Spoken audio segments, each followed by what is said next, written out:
right. Okay, so let's bring up next. our next. I'm really excited about this talk because as a CNCF ambassador, you might say that the head of CNCF ecosystem is sort of one of my bosses, or maybe it's the other way around. We don't really know, but we're bringing in Taylor. It's loads of fun. Hi, Taylor. How are you doing? Hey, doing well, doing well. Great to see both of you. Yeah, thank you so much for the chance, the opportunity. This is going to be fun. I'm excited. Yeah, and congrats on the ambassadorship too, by the way. Thank you. I was probably 4 years running now, so I've been around for a while, but I'm loving the new program and happy to kick it off and help build it. So thank you for all you do for the ecosystem. I think everybody here is very grateful for you. So thank you very much. All right, so adding your slides, and we will duck out and over to you, Taylor. Awesome. Thank you so much. So welcome everybody. Great to see you here today. Well, almost to see you. Yeah, I feel your presence right here. My talk today is going to focus on the end users within our community. So the end users are folks that adopt CNCF projects and use them to power their businesses.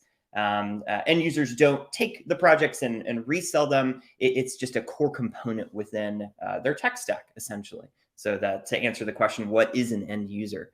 To answer the question, what is the CNCF? For those that might not know, I'm going to go through really quickly what it is that we do. So we are an open source foundation. We're under the Linux Foundation, actually. And we help gather people together. We help foster collaboration around projects, running events like KubeCon, Cloud Native Con, which is sold out in Amsterdam too, by the way.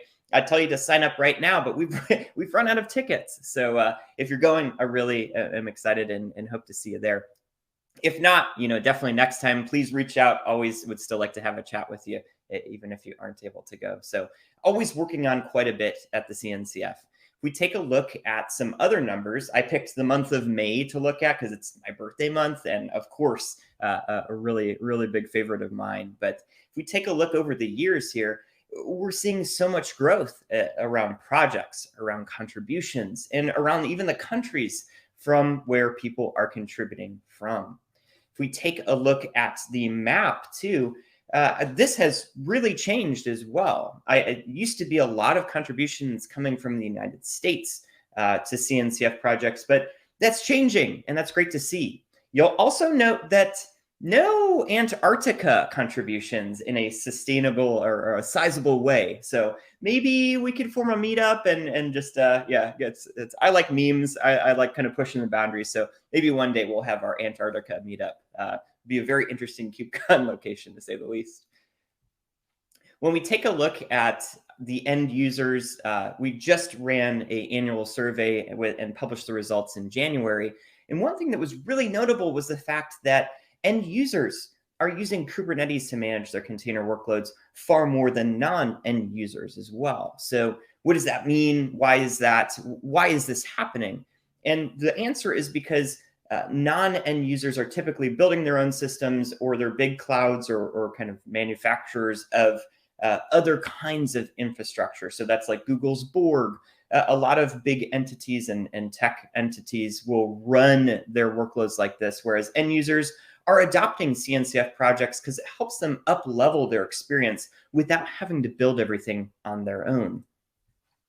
Let's jump right into some of our case studies and talk about some of these end users that have really pushed the boundaries with CNCF projects as an example on this front. So one of which is Lunar. So they are a Scandinavian online bank, and they've really embraced cloud native tech from the start. They started running Kubernetes in about 2017.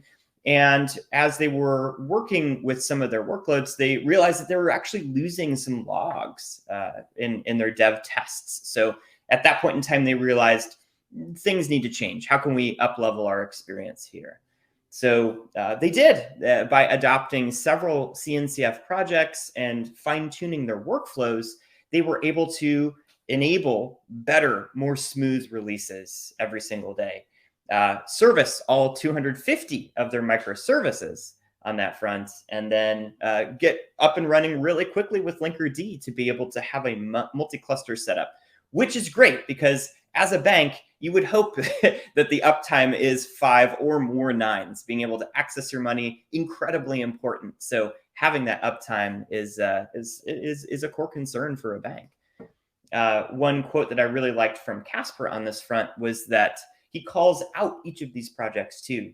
Kubernetes allowing to run everywhere, Linkerd enabling the connection between clusters, GitOps to be able to audit and make this that much more accessible. So a really great success story from Lunar, and I'm excited to hear more from them on that front as well. Another group is Allianz, who is a European multinational financial services company. They're headquartered in Munich, Germany. Code and configuration changes for them just took too long to enact. And then they saw a lot of challenges as it came to waterfall development and some other things that really the before times when it came to enacting really good workflows. And so they as well were able to take CNCF projects and up-level their experience as well. They redesigned all of their pipelines. They streamlined a lot of their application configuration challenges as well, from half an hour to 1 minute, enabling a lot faster feedback loop. Sergio also pointed out too that it's not just the tech that makes this possible. It's having a culture that embraces this, being able to say, hey, we might have figured this out or it's not working, but let's push forward. Let's actually involve people in bringing about these changes and build out this culture. So, okay, so those are my stories. Maybe you're interested in wondering how end users get involved. Now, one of those ways is end user groups. You can take a look at the code, you can jump into the projects if you have an idea in mind, but the end user groups are a great place for folks to gather together and to speak about developer experience, or if you're in a transportation related business vertical or public sector, we're having all these talks on that front. So if you want to join, please reach out to me. I'll show my information here at the end. Or if you want to give a talk to one of these groups, I have a little QR code for you here. I'll pause for just a second. Okay, that's enough for you to be able to scan that. And we're looking for talk topics. I'm really excited to see those come in and to be able to share those with our co-chairs. Another thing that we see are projects. It's a great place to get involved. And in just Q1 of this year, these are all of the projects that end users are contributing to, just to give you an idea of where the focus of end users is at.